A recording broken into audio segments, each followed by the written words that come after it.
sur l'origine du monde.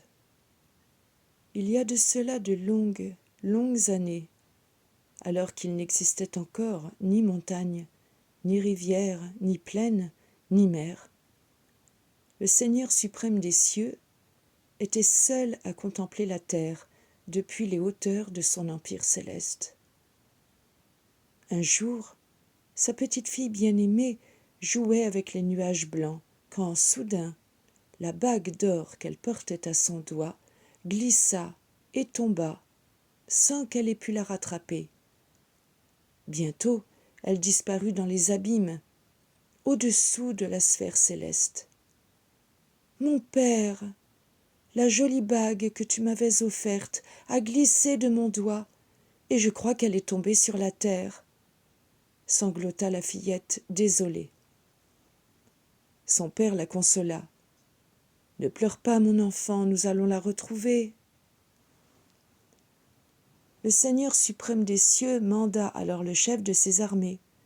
C'était un homme imposant, d'une haute stature, connu pour son audace et sa sagacité. « Ma fille a laissé tomber une bague précieuse sur la terre. Descends-y et retrouve-la, » ordonna le Seigneur céleste. « Votre ordre sera exécuté, Majesté, » répondit le géant en s'inclinant respectueusement.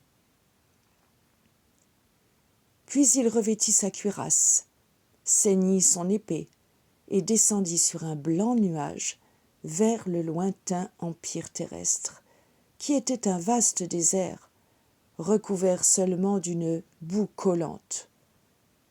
Comment retrouver la bague en un tel lieu ? Pensait le chef des armées. Il se mit à pétrir la boue dans ses paumes immenses, mais nulle trace de bague. Peut-être est-elle tombée plus profondément, se dit-il, et il entreprit de gratter la glaise.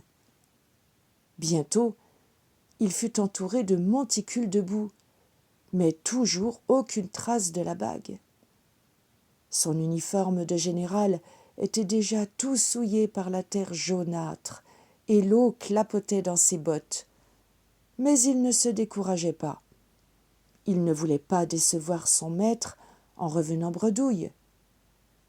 Sans prêter attention à ses vêtements, il s'agenouilla dans la boue gluante et la lissa avec sa paume. Mais toujours rien.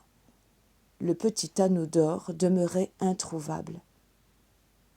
Il enfonça alors son doigt dans la bouillie visqueuse et essaya d'y tracer des sillons dans tous les sens, espérant tomber ainsi sur la bague.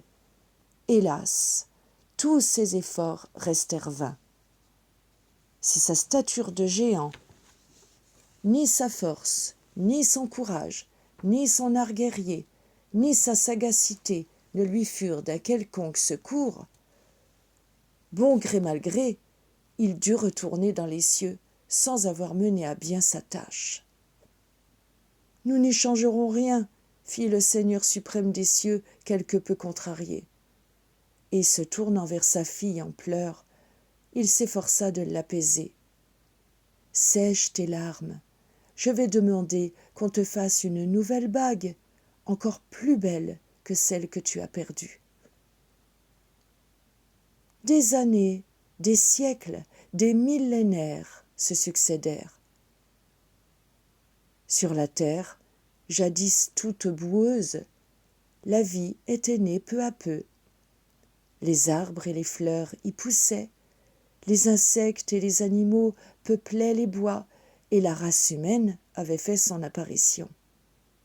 Ce n'était plus le monde sinistre, désert et glaiseux qu'avait vu le chef des armées célestes.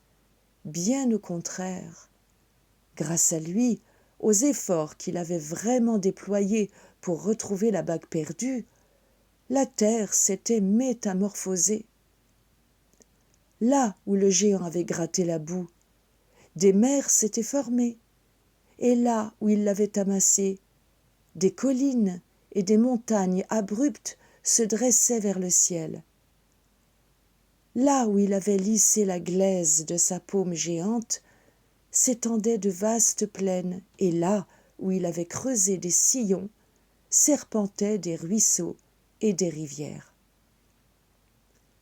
C'est ainsi que, grâce à la bague perdue par la fillette de l'Empire céleste, la terre reçut son visage d'aujourd'hui.